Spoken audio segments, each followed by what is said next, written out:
ಚಿನ್ನಸ್ವಾಮಿ ಸ್ಟೇಡಿಯಂನಲ್ಲಿ ನಡೆದಂತಹ ಕಾಲ್ತುಳಿತ ಪ್ರಕರಣಕ್ಕೆ ಸಂಬಂಧಪಟ್ಟ ಹಾಗೆ ಒಂದು ಅಪ್ಡೇಟೆಡ್ ವರದಿ ಬರ್ತಾ ಇದೆ, ನೋಡೋಣ.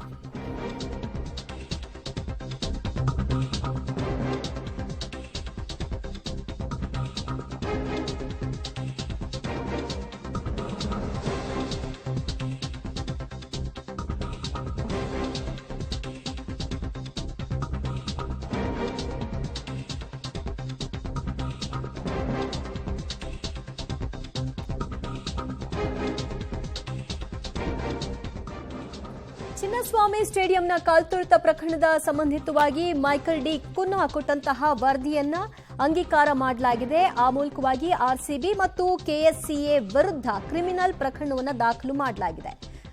ನ್ಯಾಯಮೂರ್ತಿ ಮೈಕಲ್ ಡಿ ಕುನ್ನಾ ವರದಿಯನ್ನ ಕೊಟ್ಟಿದ್ದಾರೆ. ಆ ವರದಿಯಲ್ಲಿ ಆರ್ಸಿಬಿ ಮತ್ತು ಕೆಎಸ್ಸಿಎ ಇದರ ನೇರ ಹೊಣೆಗಾರಿಕೆ, ಅವರುಗಳು ಕರೆ ಕೊಟ್ಟಿದ್ದರ ಹಿನ್ನೆಲೆಯಲ್ಲಿ 3 ಲಕ್ಷಕ್ಕೂ ಹೆಚ್ಚು ಜನ ಅಲ್ಲಿ ಮುಗಿಬಿದ್ದು ಬಂದಿದ್ರು. ಇದರ ಪರಿಣಾಮವಾಗಿ ಕಾಲ್ತುಳಿತ ಆಗಿತ್ತು ಮತ್ತು ಪೊಲೀಸರ ಅನುಮತಿಯನ್ನು ಕೂಡ ಅವರು ಪಡೆದಿರಲಿಲ್ಲ, ನಿರಾಕರಿಸಿದ್ರು ಕೂಡ ಉಲ್ಲಂಘಿಸಿದ್ರು ಅಂತ ಈ ವರದಿಯಲ್ಲಿ ಸ್ಪಷ್ಟವಾಗಿ ಹೇಳಲಾಗಿತ್ತು.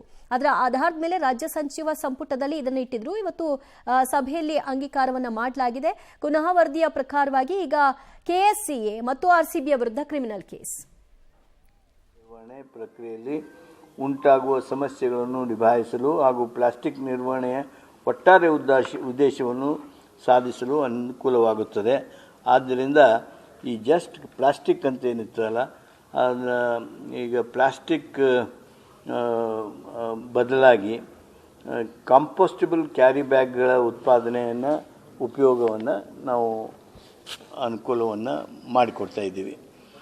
ಶಿವಮೊಗ್ಗ ಜಿಲ್ಲೆಯ ತೀರ್ಥಹಳ್ಳಿ ಹಾಗೂ ಹೊಸನಗರ ತಾಲೂಕುಗಳ ಸಚಿವ ಸಂಪುಟ ಸಭೆಯ ವಿವರಗಳನ್ನ ಕೊಡ್ತಾ ಇದ್ರು. ಆ ವಿಷಯವಾಗಿ ಇನ್ನೂ ಕೂಡ ಬಂದಿಲ್ಲ, ಆರ್ಸಿಬಿ ವಿಷಯವಾಗಿ ತೆಗೆದುಕೊಂಡಂತಹ ನಿರ್ಣಯದ ಕುರಿತಾಗಿ. ಬಟ್ ಕ್ಯಾಬಿನೆಟ್ನಲ್ಲಿ ಈ ಬಗ್ಗೆ ತೀರ್ಮಾನವನ್ನು ಮಾಡಿದ್ದಾರೆ. ಚಿನ್ನಸ್ವಾಮಿ ಸ್ಟೇಡಿಯಂ ಕಾಲ್ತುಳಿತ ಪ್ರಕರಣದಲ್ಲಿ 11 ಮಂದಿ ಬಲಿಯಾಗಿದ್ದರು ಆರ್ಸಿಬಿ ಅಭಿಮಾನಿಗಳು.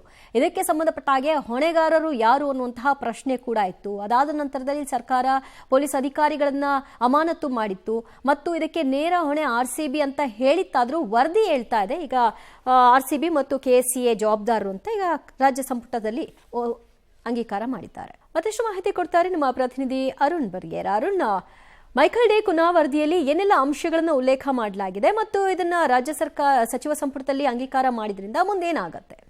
ಈಗ ಫಸ್ಟ್ ಬೇಕಾಗಿರುವಂತದ್ದು ಒಪ್ಪಿಗೆ ಬೇಕಾಗಿತ್ತು. ಕಾರಣ ಇದರಲ್ಲಿ ಕ್ರಿಮಿನಲ್ ಕೇಸ್ ಇರೋದ್ರಿಂದ ಅದರ ಬಗ್ಗೆ ತನಿಖೆಯನ್ನ ಮಾಡಬೇಕಾಗಿತ್ತು. ಪೊಲೀಸರ ವಿಚಾರದಲ್ಲೂ ಕೂಡ ತನಿಖೆ ಆಗಬೇಕಾಗಿತ್ತು. ಸೊ ಹಾಗಾಗಿ ಅದರ ಸಂಪುಟದ ಒಪ್ಪಿಗೆ ಅಗತ್ಯತೆ ಇತ್ತು. ಸೊ ಹಾಗಾಗಿ ಈಗ ಕೆಎಸ್ಸಿಎ ವಿರುದ್ಧವೂ ಕೂಡ ಕ್ರಿಮಿನಲ್ ಕೇಸ್ ಬೀಳುತ್ತೆ, ಆರ್ಸಿಬಿ ವಿರುದ್ಧವೂ ಕೂಡ ಬರುತ್ತೆ. ಜೊತೆಗೆ ಪೊಲೀಸರ ಜವಾಬ್ದಾರಿ ನಿರ್ಲಕ್ಷ್ಯ ಇದೆ ಅನ್ನುವಂಥದ್ದನ್ನು ಕೂಡ ಇದರಲ್ಲಿ ಸ್ಪಷ್ಟವಾಗಿ ನ್ಯಾಯಮೂರ್ತಿ ಡಿ ಕುನ್ನಾ ಅವರ ವರದಿಯಲ್ಲಿ ಇದೆ. ಸೊ ಹಾಗಾಗಿ ಕುನ್ನಾ ವರದಿಯನ್ನ ಈಗ ಅಂಗೀಕರಿಸಿರೋದ್ರಿಂದ ಬಹಳ ದೊಡ್ಡ ಮಟ್ಟದಲ್ಲಿ ಒಂದಿಷ್ಟು ಪೊಲೀಸ್ ಅಧಿಕಾರಿಗಳು ಯಾರೆಲ್ಲ ಇದ್ರು ಅವರಿಗೂ ಕೂಡ ದೊಡ್ಡ ಮಟ್ಟದಲ್ಲಿ ಒಂದಿಷ್ಟು ಪಾತ್ರದಾರರಾಗ್ತಾರೆ. ಹೇಗೆ ಇದನ್ನ ನಿಭಾಯಿಸ್ತಾರೆ ಅನ್ನುವಂಥದ್ದನ್ನ ನೋಡ್ಬೇಕಾಗಿದೆ. ಈಗ ಯಾವ ರೀತಿ ಆಯ್ತು ಅಂದ್ರೆ ಸರ್ಕಾರವೇ ಸರ್ಕಾರದ ವಿರುದ್ಧ ಹೋರಾಟ ನಡೆಸೋ ರೀತಿಯಲ್ಲಿ ಬಂದ್ ತಲುಪಿದೆ ಇದೀಗ. ಯಾಕೆ ಅಂತಂದ್ರೆ ಪೊಲೀಸ್ ಡಿಪಾರ್ಟ್ಮೆಂಟ್ ಬರೋದೇ ಸರ್ಕಾರದ ದಿನದಲ್ಲಿ. ಸೊ ಈಗ ಸರ್ಕಾರವೇ ಇದಕ್ಕೆ ಅನುಮೋದನೆಯನ್ನ ಕೊಟ್ಟು ಪೊಲೀಸರನ್ನೇ ಇದಕ್ಕೆ ಹೊಣೆಗಾರನಾಗಿ ಮಾಡ್ಬಿಟ್ಟು ತಾನು ಸುರಕ್ಷಿತವಾಗಿದ್ದೀನಿ ಅನ್ನೋ ಮಟ್ಟಕ್ಕೆ ಹೋಗ್ತಾ ಇದ್ದಾರೆ. ಒಂದಿಷ್ಟು ಸರ್ಕಾರ ಈ ನಿಟ್ಟಿನಲ್ಲಿ ಯೋಚನೆ ಮಾಡ್ಬೇಕಾಗಿದ್ದು ತಮ್ಮ ಪಾತ್ರ ಏನು ಅಂತ ಹೇಳಿ. ಬಟ್ ಈ ಕ್ಯಾಬಿನೆಟ್ ಅಂತೂ ಅನುಮೋದನೆ ಕೊಟ್ಟಿದೆ. ನೋಡೋಣ ಯಾವ ರೀತಿಯಾಗಿ ಪೊಲೀಸರು ಈ ವಿಚಾರದಲ್ಲಿ ಮುಂದುವರಿತಾರೆ ಅಂತ. ಥ್ಯಾಂಕ್ ಯು ಅರುಣ್ ನಿಮ್ಮೆಲ್ಲ ಮಾಹಿತಿಗೆ. ಆರ್ಸಿಬಿ ಮತ್ತು ಕೆಎಸ್ಸಿಎ ವಿರುದ್ಧ ಕ್ರಿಮಿನಲ್ ಕೇಸ್ ದಾಖಲು ಮಾಡಲಿಕ್ಕೆ ಈಗ ಸಂಪುಟದಲ್ಲಿ ಅನುಮತಿ ಸಿಕ್ಕಿದ್ರಿಂದ ಈಗ ನೆಕ್ಸ್ಟ್ ಅರೆಸ್ಟ್ ಮಾಡ್ತಾರಾ, ಯಾವ ರೀತಿ ಆಗತ್ತೆ, ಯಾರೆಲ್ಲರ ಮೇಲೆ ಕೇಸ್ಗಳಾಗತ್ತೆ ಅನ್ನೋದು ಸದ್ಯದ ಕುತೂಹಲ.